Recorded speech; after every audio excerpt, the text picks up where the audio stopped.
Nakhumicha, many issues have come, including the involvement of counties. Recently, they told you that they would have wanted the input to be factored in. But as you respond to those concerns, the question about the deductions, you didn't say how much you're targeting, where it will go, in as far as, is there any backdating? How will that go? And when you compare the contributions you're expecting versus what NHIF is able to give you at the moment? Thank you, Sam. Allow me first to clarify. And the speakers, I think one of them is a good doctor, the Secretary General of Health of KMPDC. He ought to know that the studies have shown that 70% of people who access health facilities access it due to preventable diseases.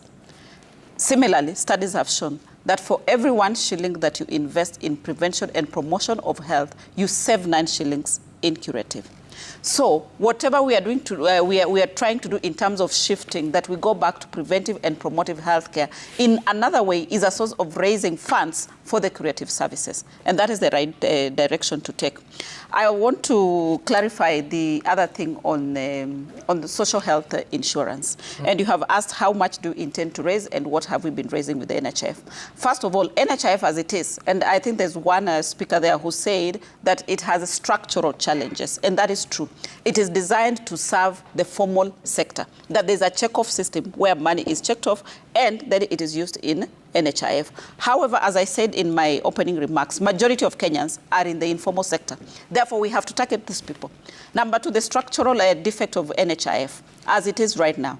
You'll have your NHIF card, you go and access services, and after a while, you will be told you have exhausted services, so you cannot access services. So there are limitations on what you can access with the current NHIF card. The third structural defect with the NHIF is that you will go and you'll be told, no, for this specific kind of disease, NHIF does not take care. So there are exclusions in NHIF. What we want to do with the social health insurance, one is we want to remove exclusions.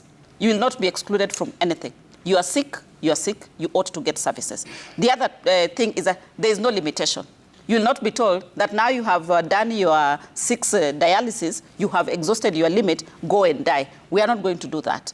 And we have now created an emergency, chronic and critical illness fund.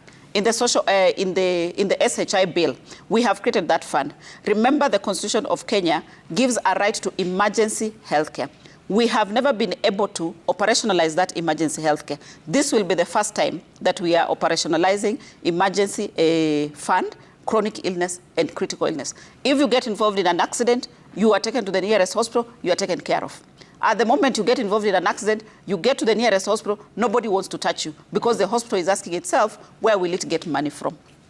There's somebody who said that healthcare is devolved, and I agree with them, that services, health services are devolved. But the policy of how we give services in healthcare sits at the national level. The bills that we have brought is policy.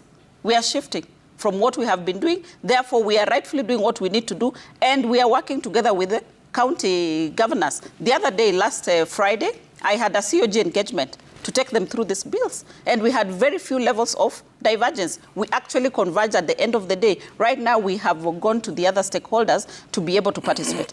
But I also want to let them know that about a month ago, we launched, and I think it was even aired on Citizen TV, a level of service assessment. Why did we do level of service assessment? We want to know what are the gaps that exist. And as at now, we have already visited more than 14,000 facilities that exist in this country. We are at 95% of level of service assessment. We want to know what is the gap in equipment, what is the gap in infrastructure, what is the gap in human resource.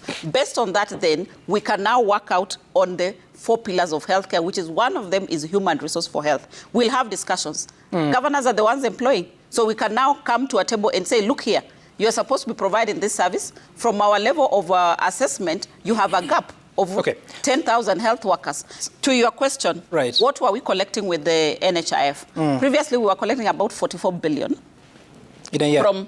In a year, but government was putting in a subsidy of 15.5 billion per year. What we intend to do from our projections, if we were able to register and onboard everyone, we are targeting a total of 144 billion. 144 billion, we should be able to publicly finance the whole of primary health care.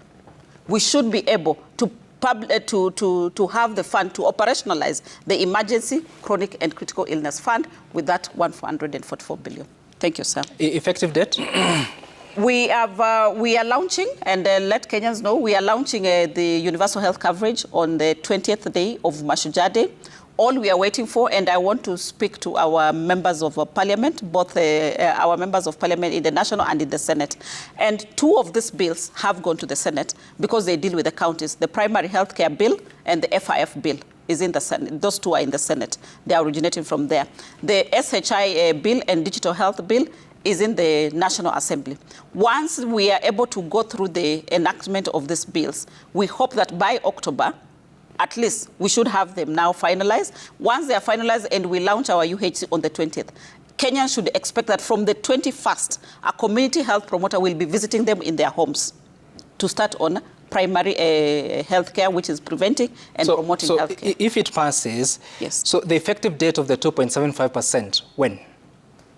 The effective date will be from after we have some data to collect. And then we should be able to start November.